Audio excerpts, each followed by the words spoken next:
prieš šumą jinai buvo labai susikauščius. Užsusikauščius, uždara ir jinai, kol buvo mažytė, jinai turėjo ir tos drąsos, ir žmonės eidavo, ir bendraudavo. Ir kuo arčiau paauglystė, jinai tokia, žinai, į save. Ir aš matau, kad aš to vaiką jau nebeišpakuoju. Nu, toksai, žinai, norisi, atrodo, tu kalbėk su manim, būk, pasakok. Ir jis sako, ne, aš nenoriu. Aš šiandien šnekėti nenoriu. Ir man tai baisu pastarkau, ne, ką dabar daryt. Ir iš tikrųjų man Uma toks buvo, žinai, atrodo, nu va, išgelbės. Su ja vyksta labai gražus dalykai, nes tai, kai jinai išmoko Umai, jinai tiesiog naudoja gyvenime. Ir aš žinau, kad jinai turi labai daug draugių iš Umos, būtent iš savo grupės, ir jos po šiai dienai bendrauja. Ir jinai netgi susirado draugę iš naujos Uma grupės, kurios mergaitės studijuoja dabar.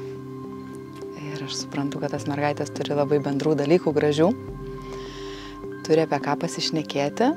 Ir aš jas klausiau, sakau, nes jinai atėjo todėl, kad aš norėjau.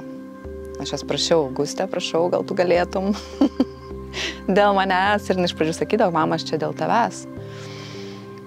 Ir dabar jinai tokia laiminga, jai tai patinka, ir jai tai patinka grįžti, ir jai patinka ir vadovė, man rodos, netgi buvo kažkada ir Miglė rašęs, kad yra ryšys, yra tikrai likęs ryšys. Yra gražių praktikų, dabar nepasakysiu kurią, bet sako, oi, tai mes ir Umai šitą darėm. Kur tikrai ir naudoja, ir prisimena, ir jai labai patinka, ir mūsų bendravimas visai kitas. Jis tiesiog, jisai pasikeitė, jinai pasikeitė, ir jinai, kai nežino, ką daryti, aš manau, kad jinai labai dažnai prisimena, ką mes Umai darydavom, o kaip mums tada sakė, o kaip vadovė sakė, o kaip Jurga sakė, o kaip tai veikia. Ir jinai tikrai šitą naudoja gyvenime. Ir aš taip džiaugiuosi. Aš žiūriu ją ir kartais galvoju, Dieve, mano vaikas peraugo mane. Tikrai. Labai nuoširdžiai kalbėjomės. Ir aš jai sakiau, kad prašau, gal tu galėtum, tiesiog pabandyk. Nes aš manau, kad tai bus labai naudinga tau, bus naudinga man. Ne todėl, kad su tavim kažkas blogai. Ne todėl, kad aš noriu to dėl kažkokių ypatingų priežasčių. Aš tiesiog žinau, kokie žmonės čia dirba. Aš tiesiog žinau, kaip vadovai yra atrinkinėjami, aš tiesiog žinau, kokio kalibro vadovas čionais yra ir kokią naudą gauna merginos. Ir galbūt aš žinau tai todėl, kad aš pati niekada gyvenime to neturėjau ir niekada neturėjau galimybės to patirti, būti tokioj vietoj, tarp tokių žmonių. Ir tiesiog žinau, kad ir kokia nauda, kad ir pati mažiausia, kad net jeigu jinai būtų mėnesį išbuvus, jinai vis tiek būtų turėjus ką išsinešti. Ir she did it. Ji išbuvo visus metus. Ir išėjo su labai dideliu dėkingumu, su labai didelė meilė. Neprisimenu, ką aš rašiau jai laiške, bet prisimenu, kad jinai labai verkė.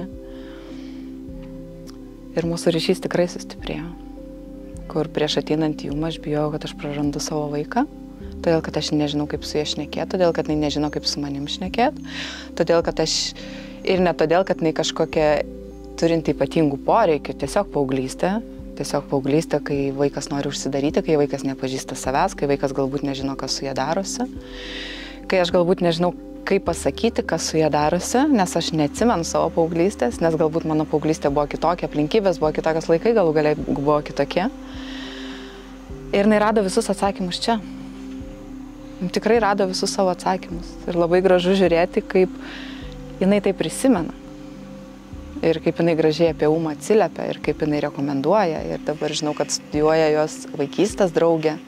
Tai va, įdomu, kaip jai seksis. Tiesiog nuo darželio laikų jos draugavo ir jos draugauja dabar nuotoliniu būdu abidvi. Ir jos draugė taip pat čia studijuoja. Tai aš labai tikiuosi, kad jinai gaus tokią pačią naudą. Nu, kaip tokią pačią. Geriausią naudą savo. Kai nori, laiko visada atsiranda. Tas laikas, jisai toksai, žinai, mes visada turime laiko tam, kam iš tikrųjų norime jo skirti. Tai aš manau, kad laikas yra planuojamas. Ir tai buvo kartais sunku, ypatingai kai buvo pasiruošimai mokslams, Ir būdavo ir tie video susitikimai online, bet aš manau, kad jinai, jeigu yra praleidus, tai gal kokį vieną ir tikrai dėl svarbių priežasčių, bet jinai tikrai ir prisijungdavo, ir dalyvaudavo visose susitikimuose. Ir jinai turbūt pirmus susitikimus jinai nežinojo, kam jai to reikia. Gal jinai ir dabar nežino, kam jai to reikėjo, bet visumoj, bendram kontekste jinai išsinešė labai daug iš to. Gal nesupranta atskirom detalėm, bet galutinis rezultatas yra tiesiog nuostabus. Man buvo baimės, kad jinai nenorės, kad jinai išeis, kad jai nepatiks, kad jinai dar labiau užsidarys, kad supyks, kodėl aš jos prašiau, kodėl jinai čia turi būti. Bet mes augom kartu, tiesiog augom kartu ir aš atsimenu mūsų Širšių lizdą Umos, mamos ir dukros stovyklą, tai buvo viena gražiausių patirčių mano gyvenime. Viena gražiausių patirčių su ja. Labai norėčiau, kad kiekviena mama ir dukra gautų galimybę sudalyvauti Širšių lizde. Labai linkėčiau to kiekvienai mamai ir dukrai. Ir sakau, aš žiūriu savo vaiką ir aš suprantu, kad mano vaikas tiesiog peraugo mane. Nes jinai gavo metus tokios draugystės, tokios bendrystės, tokių įrankių ir tokios patirties, kiek aš galbūt per visą savo gyvenimą negavau. Ir aš tiesiog didžiuojuosi, labai žaviuosi ir didžiuojuosi savo vaiku. Ir labai dėkinga jai, kad jinai vis dėlto pasiryžo šitam eksperimentui ir jinai padarė tai, ko aš jos prašiau. Kantrybės, pasitikėti, labai pasitikėti Uma visų kolektyvų, nes jos, merginos, moterys šitos, jos žino, ką daro. Ir pokytis neatsitinka per dieną, pokytis neatsitinka per mėnesį, pokytis galbūt neatsitinka per pusę metų. Bet labai svarbu mamai taip pat įsitraukti, nes jeigu mamos įsivaizduoja, kad aš tiesiog atvešiu dukrą į Umą, paliksiu ir ją ten kažkaip pataisys, paremontuos, o aš galėsiu su to nieko nedaryti ir gausiu vaiką, kuris su manim šneka, yra atviras ir viską supranta, tai taip nebus. Nes santykis auginamas iš abiejų pusių.